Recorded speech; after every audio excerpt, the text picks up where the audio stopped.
एक विद्वान ज्याने जगातील सर्वात मोठं संविधान लिहिलं आणि एक फकीर ज्याने हातात झाडू घेऊन अख्खा महाराष्ट्र स्वच्छ केला. वरवर पाहता दोन टोकांची माणसं, पण यांच्यात असं काही नातं होतं की एकाच्या जाण्याने दुसऱ्याने जगाचा निरोप घेतला. आज आपण पाहणार आहोत संत गाडगे महाराज आणि डॉक्टर बाबासाहेब आंबेडकर यांच्यातील त्या अलौकिक मैत्रीची गोष्ट जी तुम्हाला थक्क करेल. सुरुवात करूया गाडगे महाराजांच्या नावापासून. त्यांचं खरं नाव होतं डेबूजी झिंगराजी जानोरकर.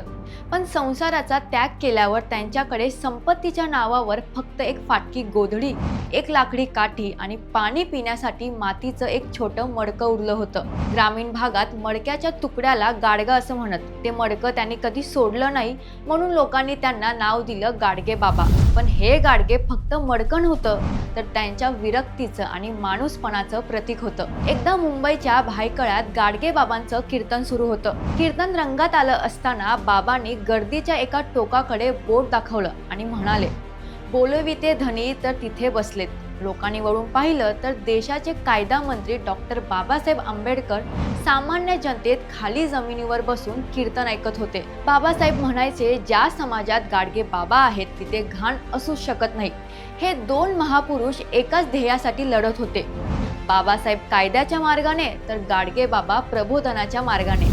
गाडगे बाबा बाबासाहेबांच्या बुद्धिमत्तेचे मोठे चाहते होते. ते आपल्या कीर्तनात पोटतिडकीने सांगायचे, जेवणाचं ताट मोडा पण मुलाला शाळेत घाला. महाराजांनी पंढरपूरची आपली हक्काची धर्मशाळा बाबासाहेबांच्या संस्थेला दान केली, जेणेकरून तिथे गरीब मुलांचं वसतिगृह होईल. 14 जुलै 1941ची ती गोष्ट. गाडगे बाबा आजारी असल्याची बातमी समजताच बाबासाहेब दिल्लीचा दौरा रद्द करून त्यांना थेट भेटायला दवाखान्यात पोहोचले. बाबासाहेबांनी महाराजांना ओढण्यासाठी 2 घोंगड्या आणल्या होत्या. महाराज म्हणाले, डॉक्टर साहेब तुम्ही कशाला आलात? तुमचा एक मिनिट देशासाठी महत्त्वाचा आहे. त्यावर बाबासाहेब ओल्या डोळ्यांनी म्हणाले, बाबा माझा अधिकार 2 दिवसांचा आहे. खुर्ची गेली की कोणीही विचारणार नाही, पण तुमचा अधिकार पिढ्यानपिढ्यांचा आहे. मैत्रीचं नातं इतकं गहिरं होतं की 6 डिसेंबर 1956ला जेव्हा बाबासाहेबांचं महापरिनिर्वाण झालं तेव्हा गाडगे बाबांना मोठा धक्का बसला. त्यांनी अन्नत्याग केला आणि बरोबर 14 दिवसांनी 20 डिसेंबरला महाराजांनीही आपला देह ठेवला. मित्रांनो, या 2 महापुरुषांनी आपल्याला एकच मंत्र दिलाय, ते म्हणजे अस्वच्छता फक्त रस्त्यावरची नाही तर मनाचीही साफ करा. मैत्रीची ही गोष्ट तुम्हाला कशी वाटली आम्हाला कमेंट्स करून नक्की सांगा.